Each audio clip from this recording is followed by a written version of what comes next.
Shalom. This week's Sedra is Sedra Shelach. Imagine being given one and just one opportunity in life to make a choice that would not only set you on a better path throughout your life, but a choice so consequential you would forever be known by that choice. In the episode of the spies that we study this week, we learn about such a choice. In this week's Torah portion, we learn the well-known and tragic episode of the spies. We read, God spoke to Moshe saying, "Send spies to scout the land of Canaan, which I am giving to the Israelite people. Send one participant from each of the ancestral tribes, each one a chieftain among them." Moshe, by God's command, sent them out from the wilderness of Paran, all of them being men of consequence, leaders of the Israelites. And these were their names. From the tribe of Judah, Kalev, the son of Yefuneh. In his commentary to the listing of Kalev, the Chizkuni quoted a curious teaching of our sages in the Talmud. The Chizkuni wrote, "This Kalev that we just learned about is the same Kalev as Kalev, the son of Chetzron.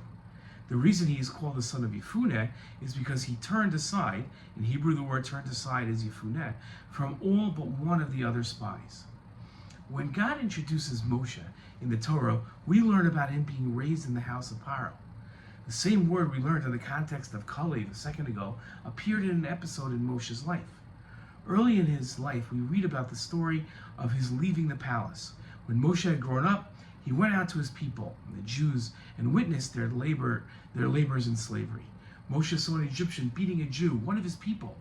Moshe turned Yefuneh this way and that way, and seeing no one about, he struck down the Egyptian and hit him in the sand.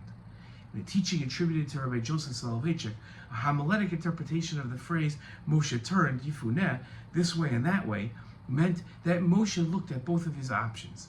He could ignore the beating of the Jew and choose to be more of an Egyptian than a Jew. Or he could stop the Egyptian and save the Jew, choosing to be more of a Jew than an Egyptian. Moshe turned Yefuneh to being a Jew. Maimonides famously wrote about free will and the ability for people to choose their own destiny. A person should not entertain the thesis held by the fools among the Gentiles and the majority of undeveloped among Israel, that at the time of a person's creation, God decrees whether they will be righteous or wicked. Free will is granted to all people. If a person desires to turn themselves to the path of good and be righteous, the choice is theirs. Should they desire to turn to the path of evil and be wicked, the choice is also theirs. There is no one who compels any person, the Rambam wrote, sentences any person, or leads any person towards either of these two paths. Rather, the person, on their own initiative and decision, tends to the path that they choose. Kalev was honored to be called by his choice of ignoring the evil and lying spies' report that the inhabitants of the land of Israel were too strong to be conquered by the Jewish people.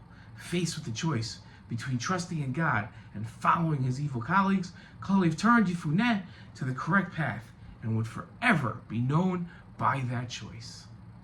Amazing. Shabbat Shalom.